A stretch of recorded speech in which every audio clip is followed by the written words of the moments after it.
cases have continued to surge in the country as 33 more cases were recorded today, and in addition to 587 yesterday, taking the tally to 10,181. Health authorities have predicted that Nepal's COVID-19 cases would cross the 40,000 mark at its peak. Meanwhile, the rising infection cases is bound to make the government rethink its strategy of relaxing the lockdown. Good morning, I'm Sarah Sapsanama, and these are the top stories of the hour. The total number of coronavirus cases crosses 10,000 mark as the country records 33 more new cases today and 587 yesterday. Death toll reaches 24. The Parliamentary Committee all set to endorse the Federal Civil Service Bill. The provision allows the centre to include local level officials under its jurisdiction. India is set to expel half the staff at Pakistan's High Commission in its capital Delhi, accusing diplomats of spying and dealing with terrorists. And Barcelona climbed back to the top of La Liga table, defeating Athletic Bilbao by a solitary goal. Ivan Rakitic scores the only goal of the match.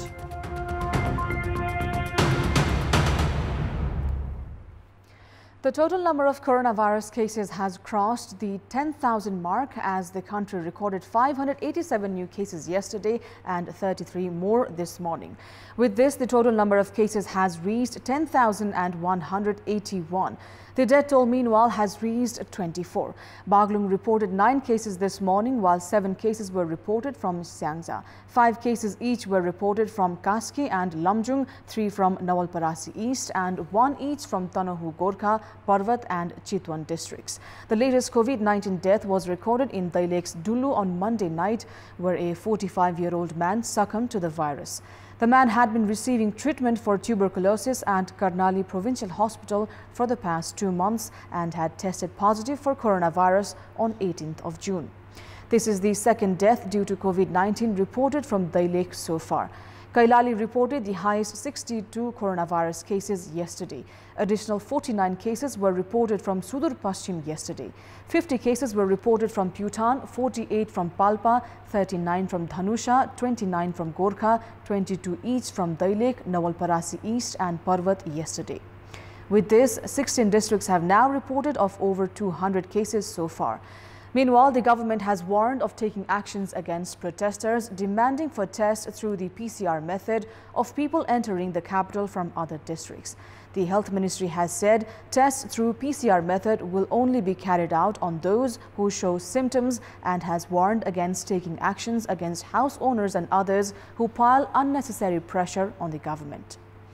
The Health Ministry has urged all to take maximum precaution given the rising number of cases in recent time.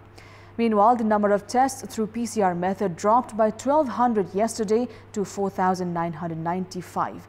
Around 85,000 people are in various quarantines across the country, while 2,224 have fully recovered from the virus so far.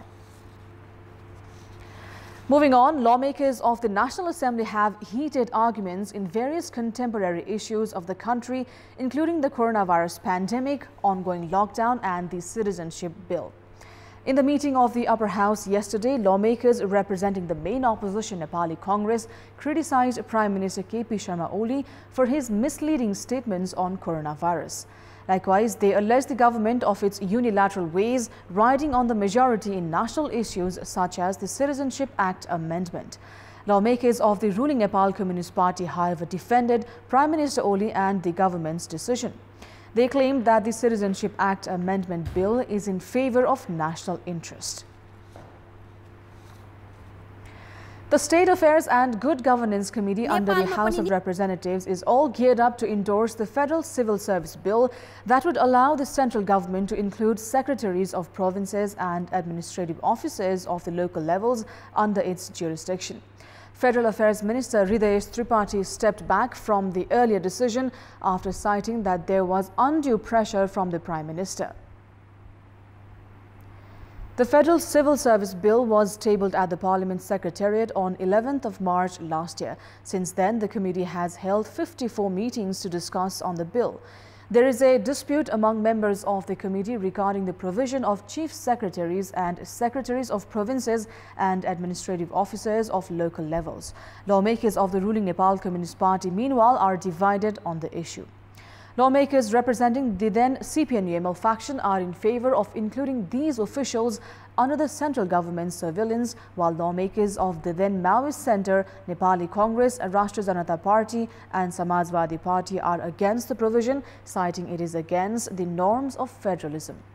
In the meeting of the committee yesterday, Committee Chair Shashi Shrestha tabled the proposal with the provision to include these bureaucrats under the provincial governments.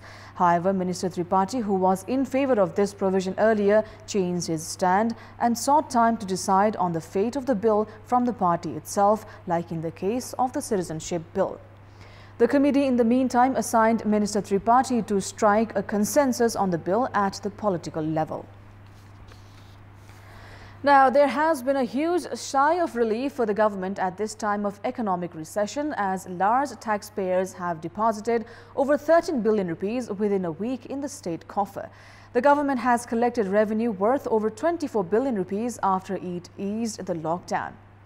Industrialists supported the government by paying taxes despite the ruling from the Supreme Court to allow 30 days time for taxpayers to clear taxes only after the lockdown was officially lifted. In the meantime, the government has collected revenue worth over 24 billion rupees. The government urged entrepreneurs to pay taxes, while the Apex Court's verdict was against its decision on tax clearance. At a time when the government was under severe pressure to manage the expenditure budget, 294 large taxpayers came to the rescue by clearing a revenue amount of 13.29 billion rupees. The large taxpayers' office was able to collect insignificant revenue amount in the last 2 months, while the state coffers had faced a deficit of 22 billion rupees in mid-June. However, with the collection of more than 24 billion rupees in the past week, the loss in revenue collection has been significantly addressed.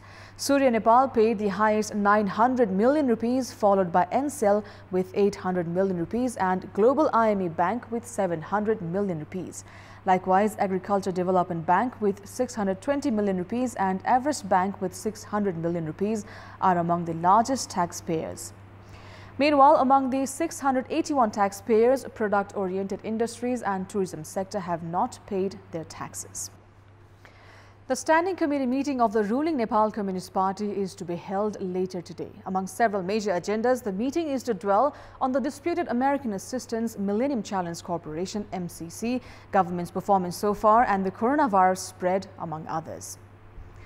Earlier yesterday, party chairman duo Prime Minister KP Sharma Oli and Pushpa Kamal Dahal held a meeting to prepare for the task list for the meeting today.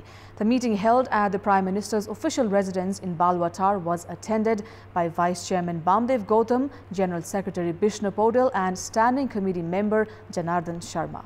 Top brass leaders of the ruling party have been divided on whether to endorse MCC through the parliament. Close sources say Prime Minister Oli has been suggested to avoid pushing MCC forward should the standing committee fail to reach a consensus. By schedule, MCC must be endorsed by the parliament no later than 30th of June. Earlier, amid disagreements, the Prime Minister had supported endorsing MCC through the Parliament. However, majority members of the Nepal Communist Party Secretariat have been demanding for amendments. Moving on, the school operators' mounting pressure to clear the due amounts of the lockdown period has pushed the parents in a state of dilemma. The dilly-dallying adopted by the Education Ministry and local bodies has not helped the cause of the parents either. The umbrella organizations of the private schools in the country, PAPSON and NPAPSON, took an institutional decision to collect academic fees of the lockdown period earlier this week. As the schools demanded fees from the parents, the Education Ministry on Sunday evening issued a press release saying the decision had seriously drawn its attention. However, the press release did not clearly bar the schools from charging the parents. As schools have continued to collect fees, parents have resorted to protest. There are an estimated 6,500 private schools across the country. School operators have been running online classes for the new academic session and have cited financial constraints to pay the teachers' salaries and house rents. There are around 200,000 teachers associated with private schools. It is the teachers who have been at the receiving end, as school operators in the past were found to make good profit. Meanwhile, the local bodies under whose jurisdiction private schools come have also been a victim of indecision. They have neither been able to ask the schools not to collect fees nor monitor the activities of these schools. In our Public Voice segment, we had asked the tea estate owners and farmers of Jhapa district what problems have they been facing due to the inability to sell their produces. Let's take a look at what they had to say.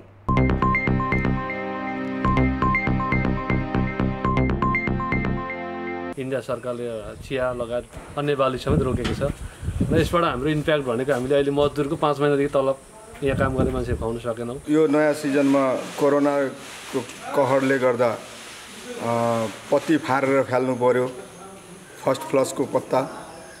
अनि अहिले फ्याक्ट्रीहरुले अब chia त लिन्छ तर payment गर्न सकेका छैन। हामी पनि किसान हौं, हामीले आफ्नो बगानमा आफैले पत्ती टिपेर ल्याउन पनि सक्दैनौं।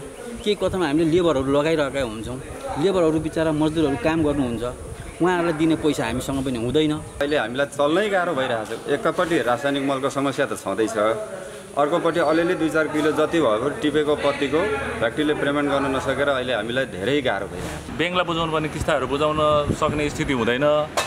अब यो प्रति सरकारले केही पनि ध्यान आकर्षण भएको देखिदैन। 2 राउन्ड 3 राउन्ड जति पत्ती चाहिँ खेरको हुर्क्यो, अग्लो भयो। अब यसलाई यसरी टिपेर चाहिँ यसको लेभलमा काटेर फ्याक्नुपर्छ।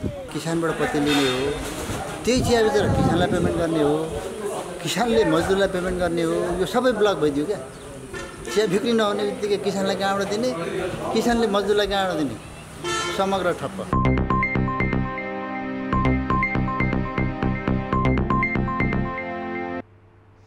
And time now for our segment Public Pulse, where you text us with your opinion. Public Pulse. The question is, what's your take on the decision of Kathmandu Metropolis to put development budget in a bank? Your options are A, lack of development projects, B, lack of vision, and C, excess resources. The voting is on. Type NEWS, select your option A, B or C and send it to 34001 to share your opinion with us. That's all for the moment. Thank you for watching. Have a great day ahead.